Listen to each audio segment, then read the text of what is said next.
Under my leadership, we kept you so safe from terrorists that you never really had to think about it. The Biden came along, he blew everything up. Remember the horrible situation we had with the border, which was a fraction of what it was now, as an example of what it is now. We had a horrible situation with the border. And I came in and I talked about they're coming through, and I mentioned the word rape, and they said, how dare they mention rape? I mean, the large percentages of the women coming up get raped. Large percentages. What I said was like baby talk compared to the fact. I mean, I was actually being very conservative in what I was saying, but they couldn't stand it. But when you looked at it and you saw it, nobody's ever seen anything like that. And it sounded really bad to me. I did such a good job that in 2020, I couldn't talk about the border because nobody wanted to hear it, because we had no problem with the border. The border was secure. We had no problem. So I couldn't talk about the border. And I used to say, and I would say maybe it was my biggest or second biggest thing other than the economy and the economics of a country. But it was just about my biggest thing. And I said, you know, I got to talk about the border. I got so used to talking about it. They said, sir, nobody cares about the border anymore. You fixed the problem. Nobody cares. I couldn't even say I fixed the problem. People forgot we had a problem. We had a horrible border in 2016. And then we fixed it. I couldn't talk about it in 2020. I couldn't even mention. People start falling asleep. Then, today, you don't mind if I talk about the border because, man, do we have to talk about the border. But Biden canceled my travel ban on terror-plagued nations. He threw open our borders, surrendered to the Taliban. He totally surrendered. What that whole thing was so bad in Afghanistan. That was the lowest moment in the history of our country. He gave away tens of billions of dollars to Iran, swamped American communities with pro-jihadist refugees. That's a nice term, pro-jihadist. And proclaimed that the #1 terror threat was not ISIS or Al-Qaeda, but Trump supporters, MAGA supporters. How about that? MAGA. MAGA is the problem. You know what MAGA is? MAGA are patriots. They're patriots that want to see our country be great. They don't want women raped on the streets. They don't want people mugged and beaten up.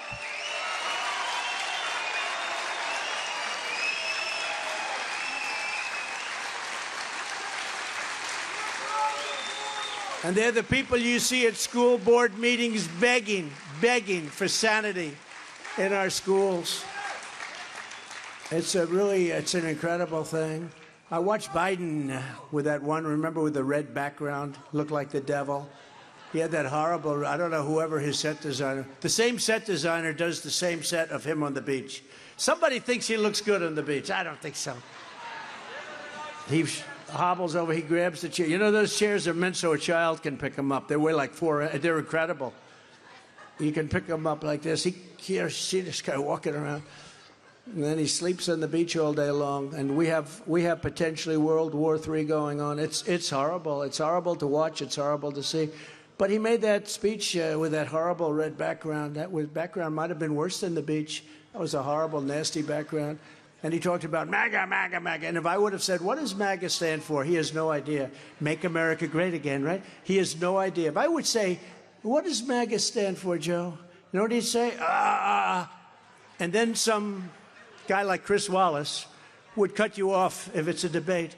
Well, that has nothing to do. I said, no, it does. Remember when I said, he got $3.5 million with Chris Wallace. How's he doing lately? Not too good. That debate killed him.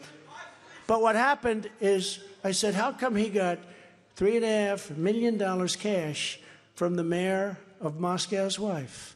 And Chris Wallace said, he's not allowed to answer that question. I said, I think it has a lot to do. And Joe just stood there hoping that Chris Wallace was going to win that debate. But it's terrible because, you know, they're protected by the fake news media. I was proud to say that the fake news media today had the worst approval rating in the history of fake news. 34%. I don't believe it's 30%. I don't believe it's 34%. I don't believe it.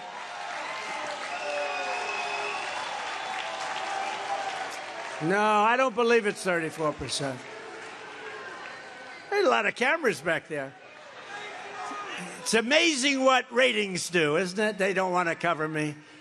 But if Trump gets twice the ratings of anyone else, we get about 5 times the ratings. If we get much more people watching, it's amazing the abuse they'll take. But listen, they got the low, and it's a bad thing, really, because if we had a fair media and honest, but we have the most dishonest media. I saw MSDNC, right? MSDNC, because it's really a branch of the Democrat National Committee. I saw them the other day. Biden made that horrible speech. The delivery was an F, and the content was probably as bad, almost as bad, but the delivery was so bad. And that was it. And I just want to see what they say. What a great speech that was. Isn't it wonderful to have such a wonderful I said, it's crazy. I remember he made a State of the Union speech. It was the worst thing I've ever seen. Stumbling, mumbling, didn't know where the hell he was. And then CNN, I watched CNN to see. I like to see what they do. They said that was one of the greatest speeches since FDR. You know, FDR was a great speaker, right? He was a great speaker. He sat because of a situation, but he was an elegant, beautiful, elegant, and eloquent. And he was a great speaker. And they show him speaking, and rah, rah, America will be great. We were attacked today. You have to understand, now they show this guy who can't put together 2 sentences. And they say, that's one of the finest State of the Union addresses since FDR. And it just drives you wild. Not because of competition, not because of anything. It's just so damn dishonest, let's face it. Let's face it. One of the finest since FDR. At least they didn't say Churchill. Churchill was one of the greats. Yeah, no, well, he is. He's controlled by people that surround his desk. I believe that. In short, I would say. But in short, Joe Biden has been a nightmare for Israel and for Americans. He's been, I mean, as bad as you could be. But Crooked Joe has been a dream president for radical Islamic terrorists. He's been a dream. He's been a dream, an absolute dream. Look what they built. Look at the power they have. They send thousands and thousands of missiles every night. Where the hell do they get thousands of missiles? Each one is expensive as hell. No, but think of it. They allowed this to happen. Everything Biden has said for many years has been wrong. He's been so bad on foreign policies. His secretaries of states in the various administrations have said he's a disaster. He has terrible instincts, whether regarding the horrible Afghanistan disaster, Ukraine, our completely open southern border. I mean, who would want to have an open border? Or now the attack on Israel. He's been a disaster, but these things never would have happened during the Trump administration. Our once great country is in a giant mess. And you just have to take a look at Europe to see what happens if we don't win. You know, Europe is not exactly doing great, because when we do badly, they do badly. We are, you know, in theory, the leader of the world, and we're leading so badly, and they don't care, and they don't respect us anymore. They respected me when France wanted to put taxes on our businesses. I said, you can't do it. And you know the story. I said, you can't do it. There's no taxes on our businesses. Why are you doing that? He said, Macron, nice guy. You know, look, he's for France. I'm for us. I'm for us. You know how you spell us, right? You spell us, U.S. I just picked that up. Has anyone ever thought of that before? I just picked that up. A couple of days I'm reading, and it said us. And I said, you know, if you think about it, us equals U.S. Isn't it? Now, if we say something genius, they'll never say it. You know, we get 25, 30, 40, 50, 80,000, 100,000 people to speeches. They've never said Trump's a great speaker. Never said. I've never heard it. I said to my people, do you think they'll ever acknowledge I must be doing okay? Except I'm a very handsome person, so I guess a lot of you want to sit. They want to sit and look at me because I'm so, like a beauty pageant. No, it's amazing. I mean, the other day in Iowa, we had thousands and thousands. You couldn't get them into this big, big room. And Ron DeSanctimonious had like 22 people. And they said, they both spoke. You know, it's like, it's incredible. But in Brussels this month, a radical Islamic terrorist migrant viciously shot and murdered 2 Swedish soccer fans and gravely wounded a 3rd person on the way to a sporting event. He did it for fun. He did it for fun. Didn't know him, did it for fun. In France, a school teacher and father of 3 was savagely butchered in a schoolyard. His throat was slit by an assassin shouting, Allah Akbar, Allah Akbar. And in London, Berlin, and Amsterdam, mobs of pro-Hamas terrorist sympathizers cheered in the streets for the torture and murder of children. They were cheering for the murder of children. And we have them in this country. I mean, I hate to say it. We have that crazy Talib. We have Talib. Is she crazy? She's crazy. But you have AOC plus 3. I call them AOC plus 3. You have AOC plus 3. And they've changed, and I will say this, they've changed the narrative to a large extent. When you see some of these rallies that are cheering against us and cheering against Israel, think of it, they're cheering like crazy for death to America, for death to Israel.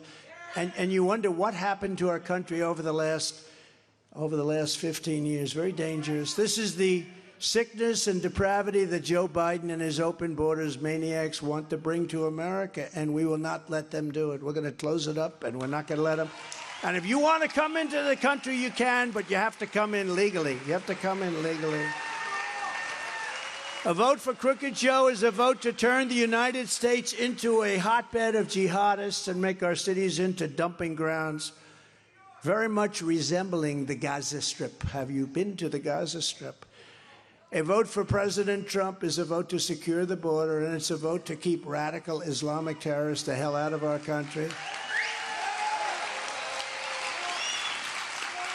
On day 1, I will immediately restore and expand the Trump travel ban. Remember when they said, oh, that's so vicious, but it kept us safe. And it passed in the Supreme Court of the United States. They sued me in every different court. You wouldn't believe it. But on entry from terror-plagued countries and halt all of the refugee settlements to the United States. They want to come in. They want to bring the same people that are shooting rockets at Israel. They want to come into the United States. I don't think a lot of good things are going to happen.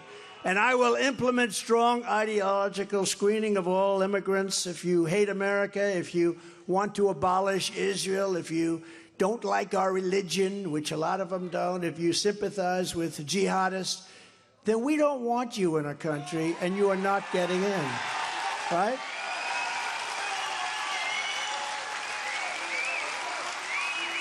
We don't want you.